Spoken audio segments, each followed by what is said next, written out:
Dear students, I welcome you for the today's lecture related to the vacuum vessels or low pressure vessels. Now, what are vacuum vessels?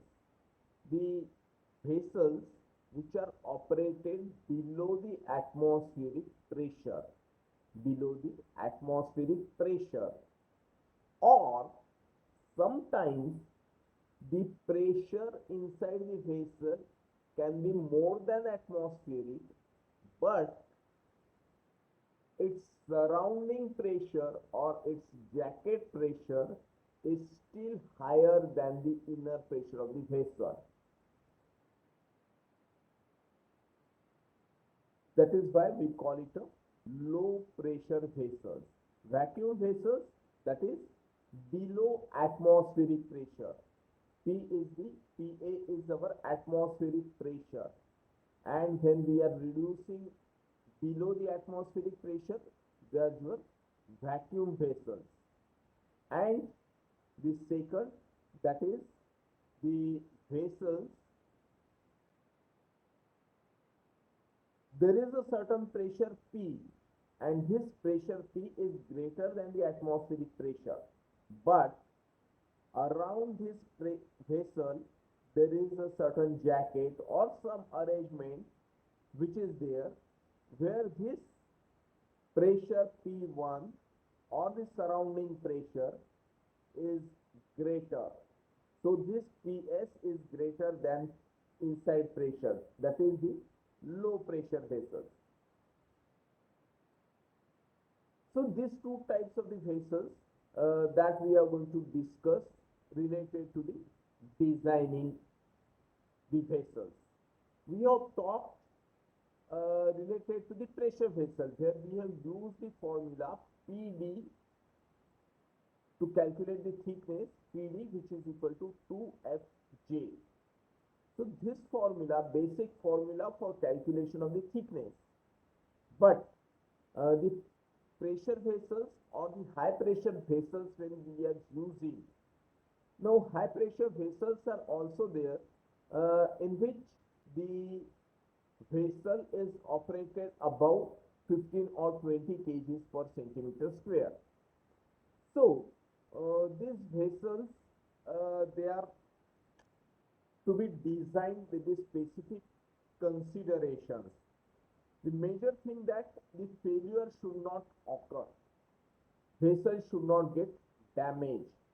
The the thickness of the vessel should be sufficient so that the vessel will not get deformed, will not get broken, will not get damaged. So vessels subjected to the external pressure. Now where these vessels, where the vacuum that is required, there are certain operations, that is your evaporators. Evaporators in general case, they are operated under the vacuum. Besides that, the vacuum filtration, the word itself there is the vacuum. So it is below the atmospheric condition.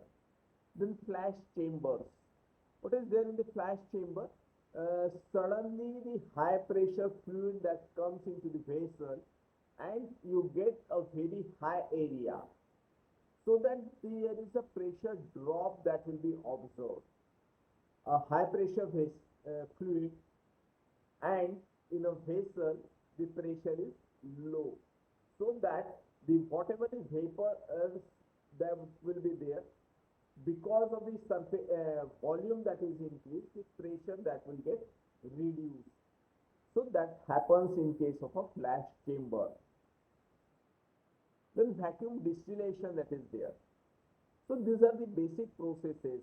Now in addition to that, uh, the process itself generates the vacuum sometimes, that is the condensation process. In case of a condensation, that is the vessel, the vapors get condensed, and as a result the pressure that reduces. As the pressure reduces, there is a creation of a vacuum.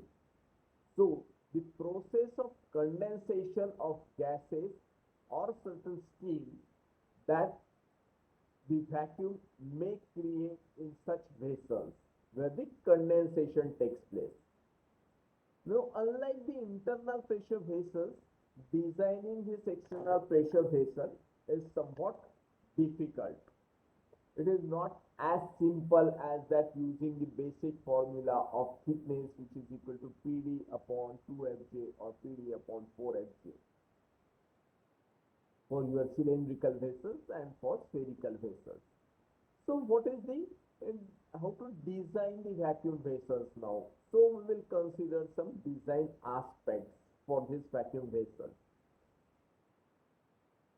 So the external pressure conditions that should be known. The surrounding pressure, is it the atmospheric or it is with a certain higher pressure?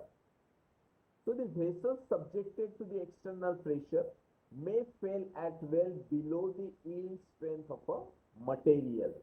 So what is the yield strength of material? The stress versus strain curve, all of us know. And the maximum applied stress produces the strain, and that is related. After that it may fail. So that is the yield strength of a material. The geometry of the part is the critical factor rather than the material strength. How the geometry that also plays a major role. Now let us consider this plastic bottle. Our day-to-day life, we are using all these plastic bottles. Now what will happen if I will create the vacuum inside this bottle? So I will take out certain air and let us see what happens.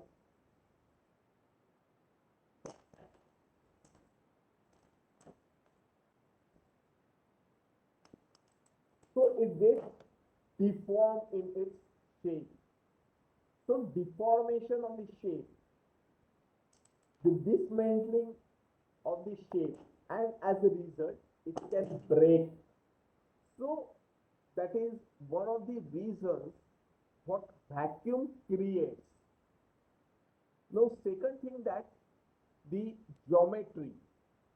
There are very few bottles, there are very few plastic bottles which are having the uniform cylindrical shape, and there are maximum bottles which are having either the curvature or certain area that is used, or there are certain grooves that is provided.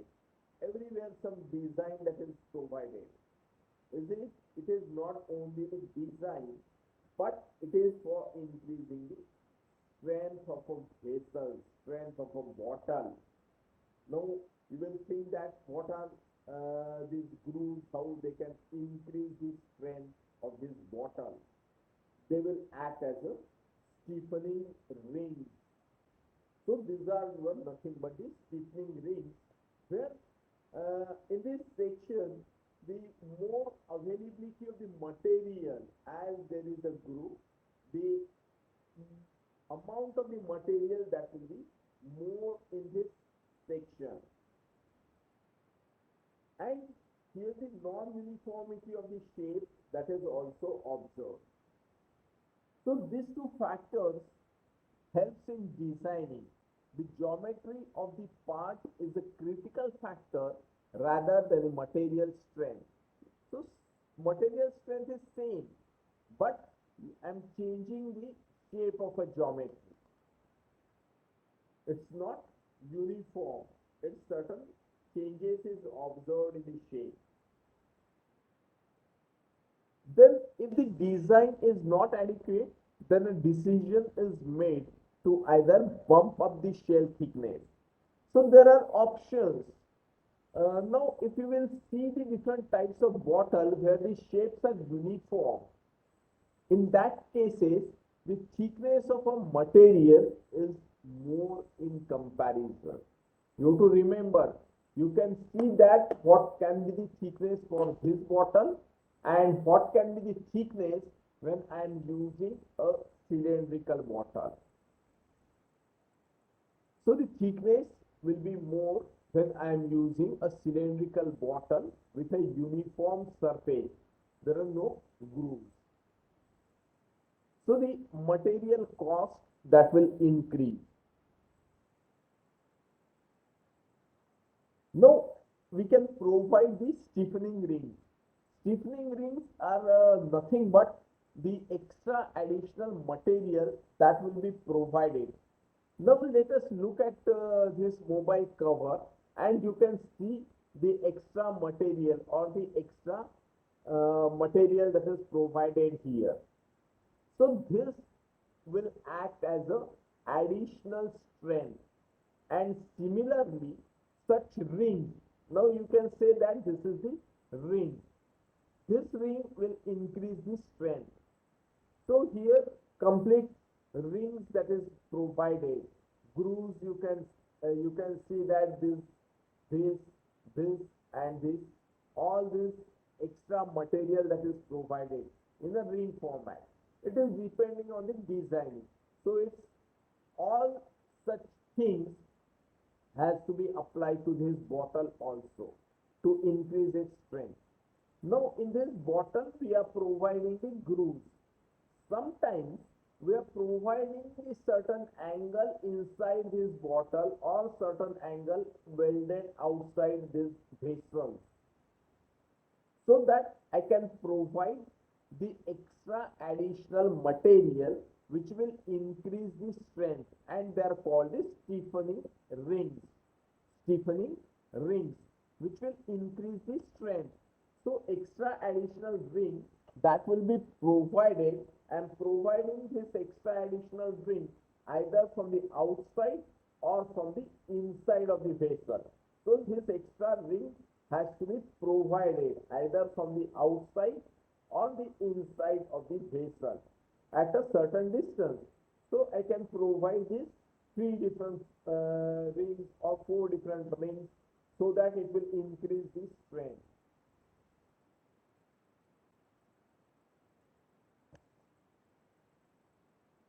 So that is the stiffening rings. The spacings can be easily calculated. What will be the distance between the 2 stiffening rings? How many number of stiffening rings that will be required? That again depends on the amount of vacuum that will be generated inside the vessel. So the minimum internal pressure a vessel can experience in the full vacuum, that is nothing but 14.7 psig. That is what 1 atmosphere, and minus 14.7 psig, that is under vacuum. So vacuum can be caused by the different reasons. One of the reasons is the process itself demands the operation under the vacuum. That is the internal process of operation under vacuum. Sometimes it can happen that at the time of startups or shutdown, the pressure inside the vessel that can be reduced. Then the cooling down of vessel that contains a condensable vapors. If there are certain vapors which are there in the vessel, and I am going to reduce its pressure, reduce its temperature, so that the condensation will take place, and as a result the vacuum will be developed inside this vessel. Then pumping out or draining the contents without allowing the enough vapors to enter. I can very easily drain out the vapor, or I can easily drain out the liquid, so that this vacuum will be created. If there is no vapor inlet that will be provided. So vacuum, then the operator error. Sometimes the operator can perform some error, and as a result the vessel can go in vacuum. Then vacuum puts the vessel wall into the compressive stresses. When the vapor, vacuum that will be created, I am going to suck out the air from here. It will get in the compressive stresses. So the compression stresses that will be exerted on this vessel. So vacuum puts the vessel wall into the compressive stresses. Now what happens if the vessel is not designed for vacuum conditions? It can get collapsed, it can deform its shape and can have a failure, breakage of the vessel. And to avoid that, one has to consider all the different aspects while designing. So normal practice is to design for the vacuum if it can be expected to occur. That is, what are the different possibilities that the vessel can go in the vacuum, and accordingly I have to take the certain precautions which will be taking care while designing. Now what are the designing equations? So buckling pressure is one of the important things. Now again I am going to take out the air from here. Just simply I have taken out certain amount of the air, but the bottle has not changed its shape. Now if I will take the more amount of the air, then and only then it is going to deform its shape. That is nothing but a critical pressure after which the vessel will get deformed. Again, that depends on the metal wall thickness. So if I can apply the vacuum to this bottle also, this is a metal bottle, I can apply the vacuum to a certain extent, but this bottle is going to have a deformation in the shape. However, this bottle will not get deformed. That is the critical buckling pressure for this metal bottle and the critical buckling pressure for this plastic bottle will be different because of the material of construction as well as the thickness of the wall. So this critical buckling pressure, it's a pressure below which it is going to get deformed. So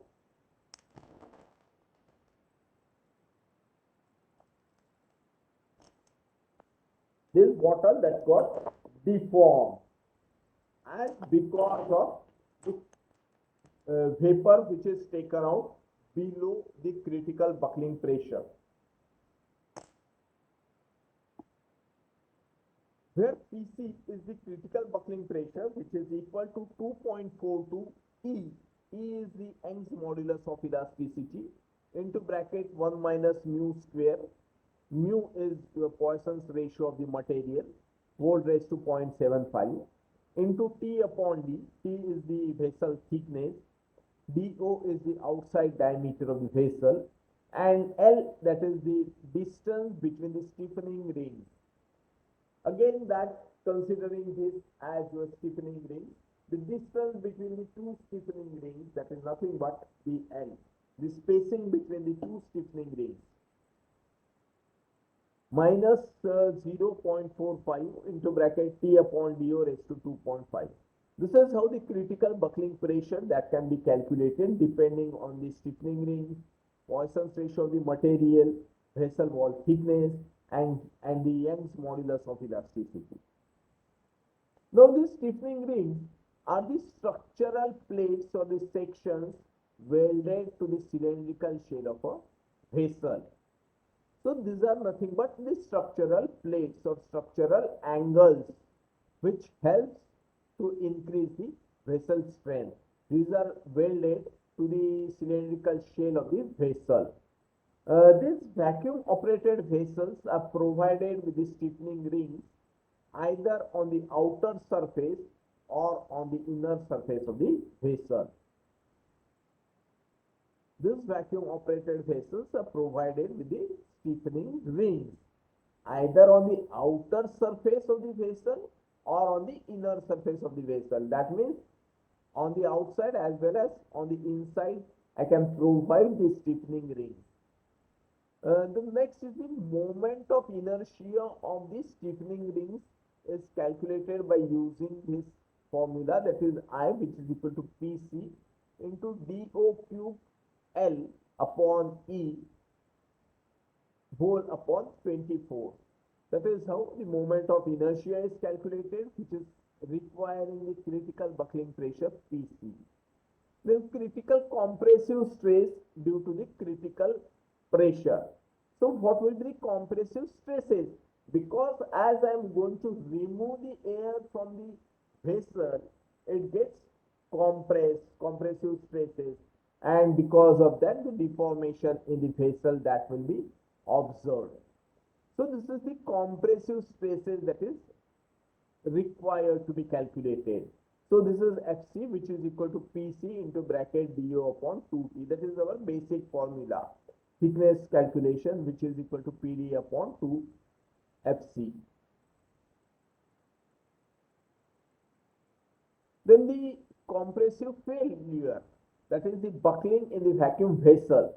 This compressive stresses can cause the failure due to the buckling, that is the bending instability that is observed.